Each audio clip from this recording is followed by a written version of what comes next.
조선대학교 FTA 입증사학과 변영희입니다. 저는 오늘 총수출 분해를 통한 한국 FTA의 부가가치 기준 수출 효과 분석에 대해서 발표를 하도록 하겠습니다.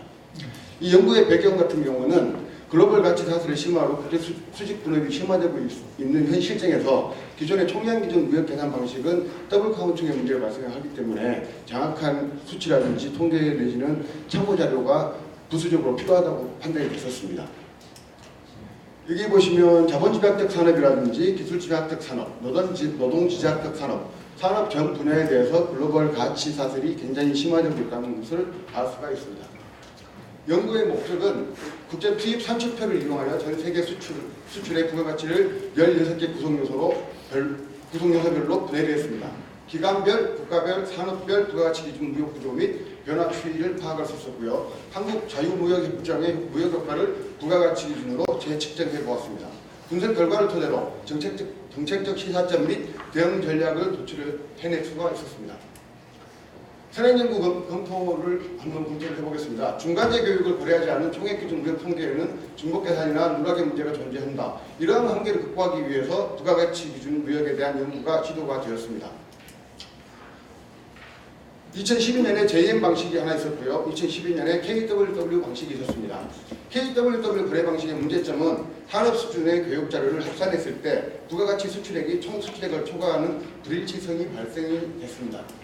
본 연구의 총수출 거래 방식은 2013년 WWZ 방식을 적용을 했습니다. 전 후방 관계를 동시에 고려하여 총수출을 16개의 구성요소로 완전 분해를 하였습니다. 총수출을 DVA, RDV, FVA, PDC의 4가지로 요소를 분해했는데요. 하부 구조는 아래의 그림과 같습니다.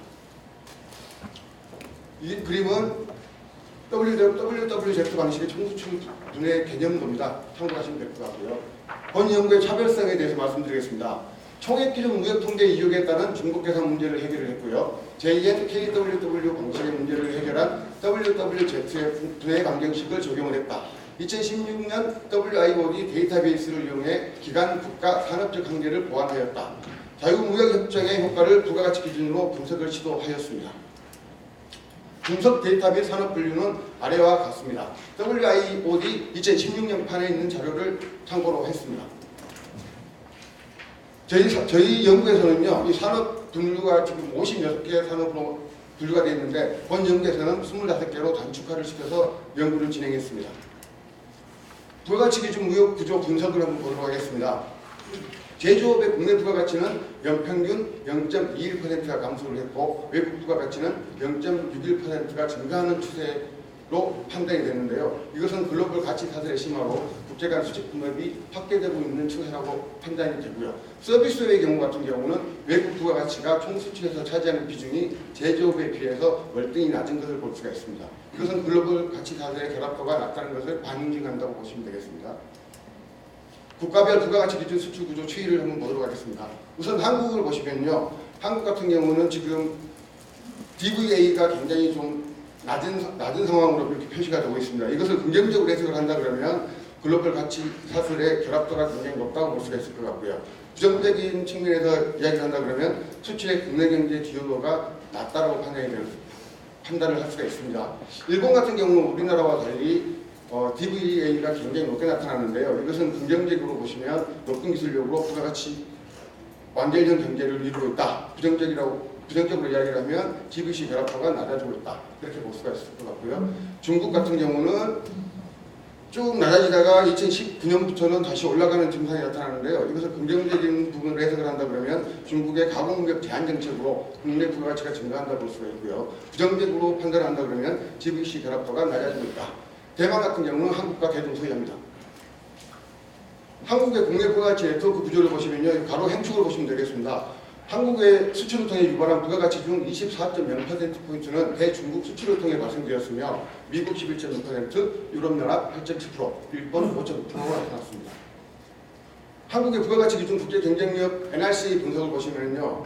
상품 같은 경우는 전자기기 자동차 산업에서 총액 기준 및 부가가치 기준 지수가 모두 높아 비교 우위를 확보하고 있음을 아랫부분을 보시면서 알 수가 있을 것 같고요. 서비스 같은 경우는 전체적으로 비교 열의 상태인데 특히 생산자 서비스는 RCA에 비해 NRCA가 낮게 측정이 되어 있다는 것을 알 수가 있었습니다. 연구 모형 설정과 검토는 이렇게 다음과 같습니다. 연구 모형 검정은 이렇게 했는데요. 여기 2분 상관과 일개 자기 상관이 있는 것으로 나타났고요. 하우스만 테스트를 거쳤을 때 고정 모형을 이용하는 게 좋다고 판단이 됐습니다. 전체 산업의 FTA 무역 창출 효과 분석 결과를 말씀드리겠습니다.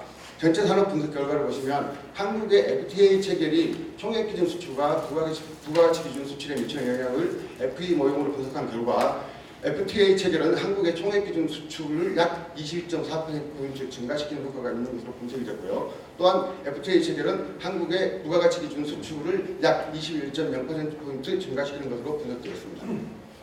이건 분석 결과를 통계치를 나타낸 것이고요.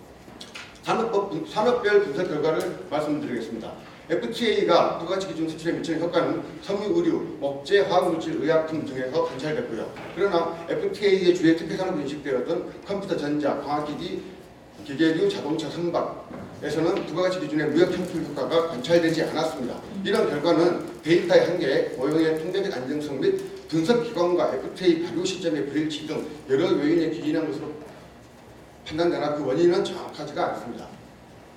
그 다음 환율 변동성 효과에 대해서 말씀을 드리겠습니다. 총액 기준 수출과 부가가치 기준 수출 모두에서 실질 실효 환율이 상승하면 수출이 감소하는 부의 효과가 관찰되었고요. 경제 자유도 효과 같은 경우는 교육 상대국의 경제 자유도가 상승하면 총액 기준 수출과 부가가치 기준 수출 모두에서 수출을 증가시키는 정의 효과가 관측되었습니다. 기술 수준 효과에 대해서 말씀을 드리면 한국의 기술 수준이 증가하면 한국의 총액 기준과 부가가치 기준 수출이 모두 증가하는 정의 효과가 관측되었습니다. 연구 결과를 요구하겠습니다. 한국의 FTA 체결은 총액 기준 수출, 총액 기준 중간재 수출, 총액 기준 최종재 수출 및 부가가치 기준 수출 모두에서 무역 창출 효과를 발생시키는 것으로 분석이 됐고요. 그러나 앞에서 말씀드렸듯이 전기전자, 기계, 자동차 산업 등에서는 부가가치 기준의 무역 창출 효과가 관찰되지 않았습니다. 또한 환율 변동성 확대는 한국의 부가가치 기준 수출의 부의 효과를, 기술 수준 향상은 정의 효과를 나타냈습니다. 정책적 시사점을 말씀드리겠습니다. 한국과 같이 주력 수출 산업이 조립 가공에 편중되어 있는 경우에는 수출을 위한 수입이 증가하여 총 수출에서 차지하는 국내 부가가치가 낮아지게 되는 것은 일반적인 현상이라 할 수 있습니다. 그러나 수출 부가가치가 지속적으로 하락할 경우 경제 성장, 생산 및 고용 모든 영역에서 어려움이 발생할 수 있으므로 수출의 고부가가치화를 위한 기업의 혁신, 정부의 정책 지원, 국제협력 등을 적극 추진하여야 할 것입니다. 최근 한미 FTA 조건 변경과 관련한 미국 트럼프 정부의 압박이 심화되고 있는 상황에서 무역 총액으로 무역 불균형을 설득하겠다는 정부의 단순 논리는 부가가치 기준 무역 관점으로 전환할 필요성이 있다고 판단이 됩니다. 감사합니다.